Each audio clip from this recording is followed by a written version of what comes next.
ও ভাই, আমি বিভিন্ন জায়গা থেকে পোল্ট্রি নিয়ে ব্যবসা করেছি, কিন্তু আপনার পোল্ট্রির মতো পোল্ট্রি আমি কোনো জায়গায় পাইনি। তা ভাই, আজকে কিন্তু আমার 150 পিস মুরগি দিতেই হবে। না ভাই, আজকেও যদি আপনি 150 পিস আবদার করেন তাহলে তো আমি দিতে পারবো না। আমার আর এক জায়গায় 100 পিস মুরগি দেওয়া লাগবে। ও ভাই, আপনি আর কথা বাড়ান না দিন। এই ধরেন, টাকা ধরেন।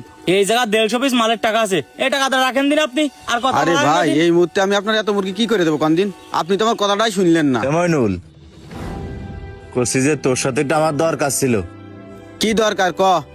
না, ওই টাকা পয়সা লেনদেন আগে ক্লিয়ার করে নে, পরে করছি। ও ভাই, তাহলে আপনার গাড়ি আসবে না কখন? ভাই, গাড়ি আমি সকাল ভোরবেলায় পাঠাই দিবানে। আচ্ছা শোনেন, যত সকালে পারেন আপনার গাড়ি পাঠাই দিয়েন। আপনার মালগুলো দেওয়ার পরে আমি আবার নতুন মাল ঢুকাবো, ঠিক আছে?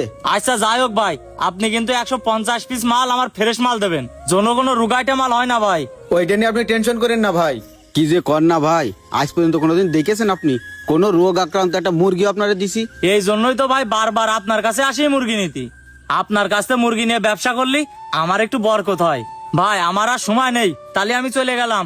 সকালে গাড়ি পাঠাই দিবানে, আপনি থেকে মালগুলো বুঝ করে দিয়েন। আচ্ছা ভাই, ঠিক আছে, দিবানে। এই মুরগির একটু খাবার পানি দিয়ে দে তো। হ্যাঁ আলামিন, কি করছিলি ক? আসলে কথাটা তো তোরে কি করে কব? আরে কি এরকম কথা যে আমারে কথাটা কিভাবে কবি তুই বুঝতে পারতেছিস না? কি হয়েছে ক? একটা বিপদে পড়ে তোর কাছে আইছি।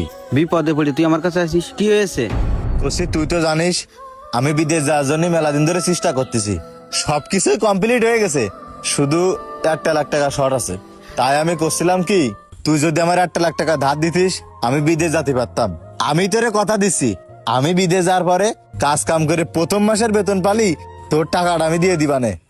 ও, তোর বিদেশ যাওয়ার জন্য এখনো টাকা ম্যানেজ হয়নি? তুই না আরো 2 বছর আগে বিদেশে চলে যাচ্ছিলি? 2 বছর আগে এই আমিও কিন্তু তোর কাছে গেলাম এই টাকার জন্য, এই অবস্থানের জন্য। সেই সময় আমারে কি কি কইলি একটু মনে করে দেখ দিনি।